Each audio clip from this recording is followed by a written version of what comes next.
అలాగే కేంద్ర మంత్రి మిత్రుడు కిషన్ రెడ్డి గారు,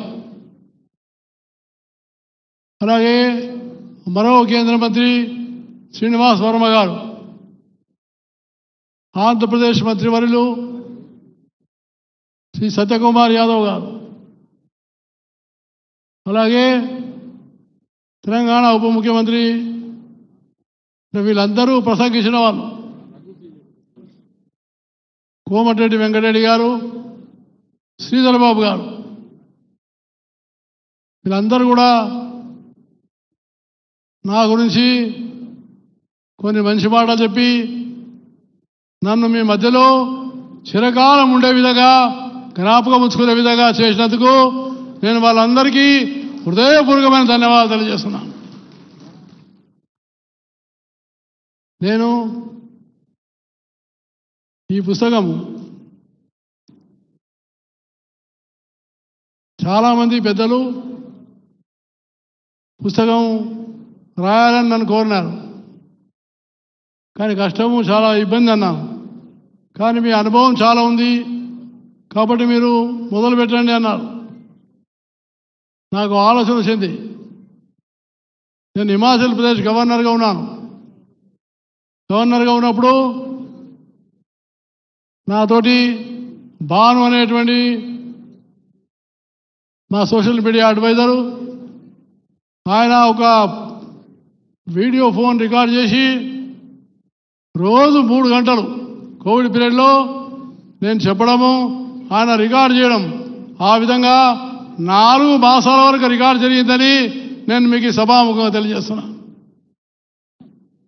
దాన్ని అజుషయి లిపిలో రాసి దాన్నే పుస్తక రూపంలో తెచ్చినాం.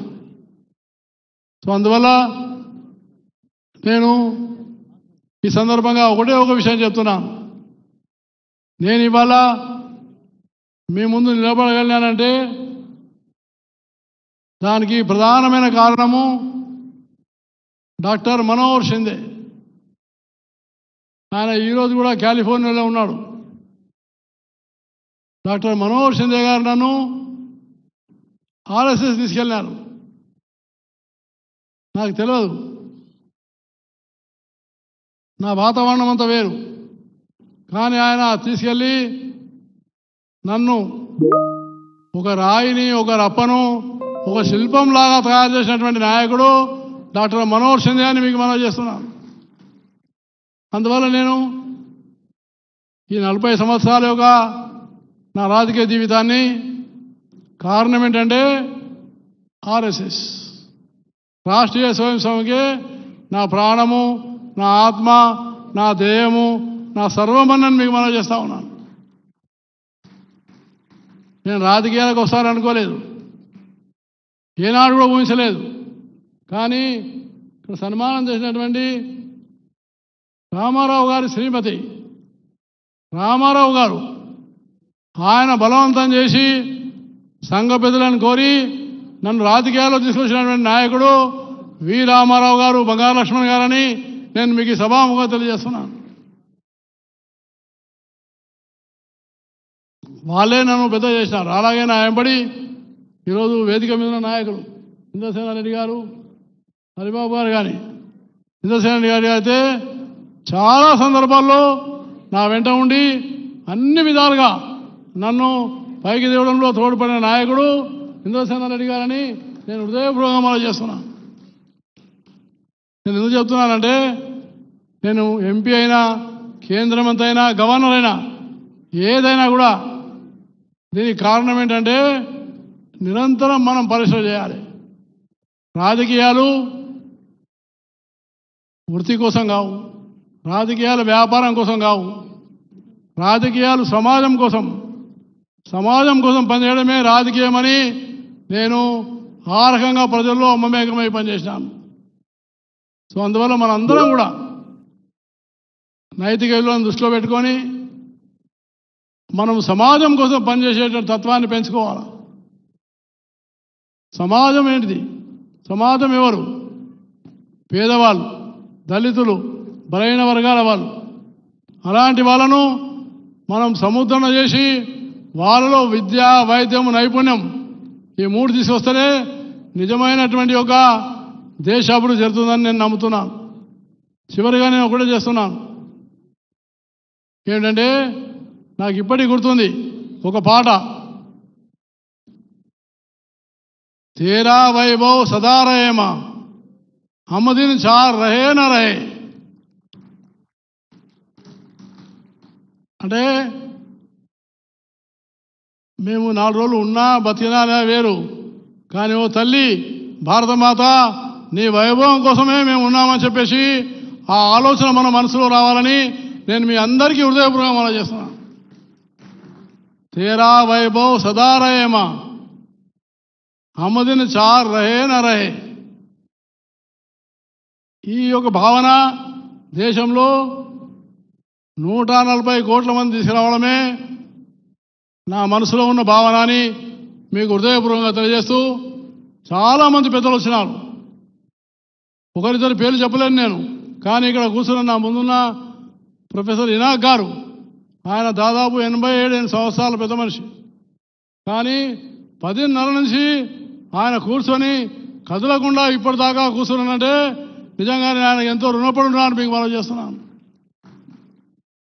ప్రొఫెసర్ మనోహర్ గారు ఉన్నారు, అలాగే మా పెద్దలు సత్యనారాయణరావు గారు ఉన్నారు. వాళ్ళందరూ కూడా 80 దాటిన వాళ్ళే.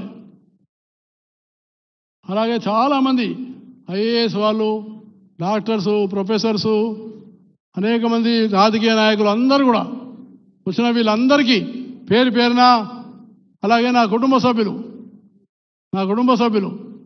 చాలామంది నా కుటుంబ సభ్యులు ఇవాళ వచ్చి నన్ను ఆశీర్వదించినందుకు వాళ్ళందరికీ నేను హృదయపూర్వకంగా ధన్యవాదాలు తెలియజేస్తున్నాను.